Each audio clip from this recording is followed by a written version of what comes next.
आए दिन मार्केट में कोई ना कोई न्यूज सुनने को मिल रही है। कभी कहीं बम गिर रहा है तो मार्केट गिर गया, कभी ट्रम्प ने कोई न्यूज बाहर ला दी तो मार्केट गिर रहा है, ट्रम्प ने टैरिफ बढ़ा दिया तो मार्केट गिर रहा है, ट्रम्प ने फार्मा सेक्टर पे टैरिफ बढ़ा दिया तो फार्मा सेक्टर गिर रहा है। अब ये टैरिफ है क्या, तो पूरा समझाऊंगी टैरिफ है क्या। सबसे पहले वीडियो को सेव कर लेना और एंड तक जरूर देखना। टैरिफ बेसिकली टैक्स ही है जो इंपोर्ट या एक्सपोर्ट पर लगाया जाता है। इंटरनेशनली जो टैक्स लगता है उसे टैरिफ कहा जाता है। अब इन जनरल कोई भी कंट्री एक्सपोर्ट टैरिफ नहीं लगाती है, क्योंकि हर कंट्री ये चाहती है कि उनकी कंट्री का ज्यादा से ज्यादा सामान बाहर की कंट्रीज में जाए और बाहर की करेंसी उनकी कंट्री में आए।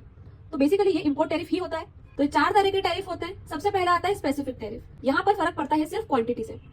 फॉर एग्जाम्पल 1 किलोग्राम राइस है, उसका प्राइस 100 रुपए। अब यहाँ इससे फर्क नहीं पड़ेगा कि आप कितने रुपए के राइस मंगवा रहे हो।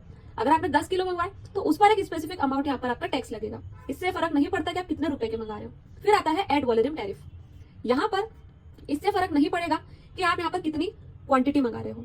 यहाँ पर जितना भी टोटल अमाउंट होगा उस पर कुछ % टैरिफ लगेगा। फिर आता है कंपाउंड टैरिफ। कंपाउंड टैरिफ मतलब नाम से ही क्लियर है कि mixture of specific tariff plus ad valorem tariff. यहाँ पर आपको स्पेसिफिक टैरिफ भी देना होगा, जितनी क्वांटिटी होगी उस पर भी टैक्स देना होगा, और कितने रुपए का मंगा रहे हो, कितने अमाउंट का मंगा रहे हो उस पर भी टैक्स देना होगा। फिर आता है sliding scale tariff. Sliding scale से क्लियर है कि यहाँ पर प्राइस के साथ यहाँ पर टैरिफ चेंज होता है। जितना ज्यादा प्राइस बढ़ेगा, जितना कम होगा, उस हिसाब से टैरिफ शिफ्ट होता है।